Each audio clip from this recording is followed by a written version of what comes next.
యోహాను సువార్త 6వ అధ్యాయం 12వ వచనం. వారు తృప్తిగా తినిన తర్వాత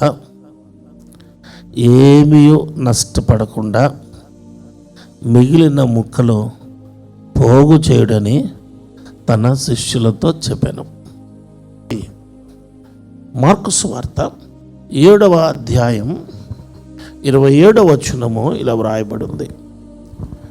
ఆయన ఆమెను చూచి, పిల్లలు మొదట తృప్తి పొందవలెను, పిల్లల రొట్టె తీసుకొని కుక్క పిల్లలకు వేయుట యుక్తము కాదనెను. చాలామంది మన జీవితాలు తృప్తిగా తినడం చాలా తక్కువ. ఏసయ్యా తృప్తిగా తిన, ఏసయ్యా ఈరోజు మంచి భోజనం తృప్తిగా తిననయ్యా, నీకు కొందనాలయ్యా.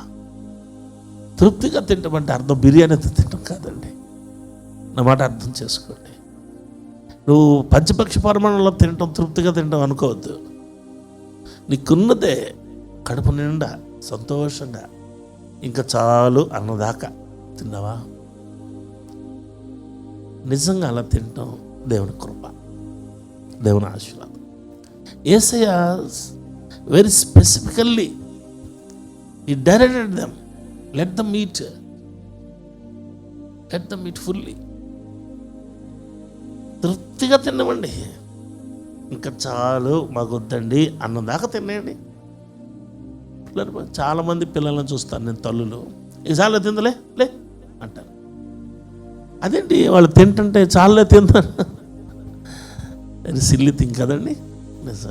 తర్వాత తిందులే, ఇంట్లో తిందులేపా, పెళ్ళిళ్ళలో కానీ బంతుల్లో కానీ భోజనాల్లో కానీ అలా లేపేయచ్చా?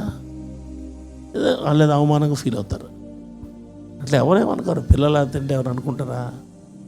అర్థం చేసుకోరు. చాలే తిందులే, తర్వాత తిందులే, చాలే ఈసారి తింద చాలే అనకూడదు. ఎప్పుడు అలాగ అనకూడదు. ఎన్నిసార్లు తింటావు అనకూడదు.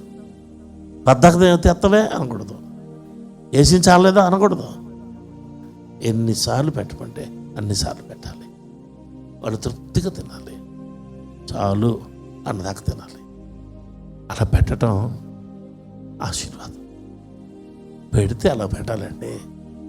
అరకొరకు పెట్టకూడదు, అర్ధాకలతో పంపించకూడదు. అది ఇంకా దరిద్రం. కడుపు నిండా పెట్టు, కడుపు నిండా పెట్టు. అయ్యా తిను తిను తిను. నిజమే, దేవుని స్తోత్రం. దేవుని పరిశీలన చేయండి. కానీ దైవవాక్యం మన జాగ్రత్త పరిశీలన చేస్తే ప్రభువారు వాళ్ళకి చెప్తున్నారు, తృప్తిగా తినే వరకు వెయిట్ చేయండి.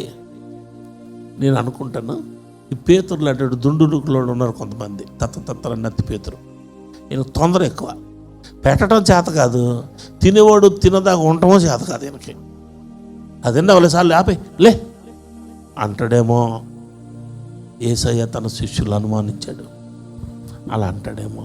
అనకండి, వెయిట్ టిల్ దే ఈట్. మీరు వెయిట్ చేయండి, వాళ్ళు తిన్నదాకా ఆగండి. ఆగుతామా? ఆగాలి. ప్రభు ఆగమన్నాడు. నీ ఇల్లా ఏంటి ఎంతసేపు తిన్నావులే, తప్పు అనకూడదు. ఒక పక్కన తింటానే ఉంటారు, ఒక పక్కన బల్ల మీద పేపర్ చుట్టుకుని వచ్చేస్తూనే ఉంటారు. అదే మరి అదా తప్పు కదా. కానీ యేసయ్య అలా తొందర పెట్టలేదు, తృప్తిగా తినమన్నాడు. తృప్తిగా. ఎంత చక్కటి మాట.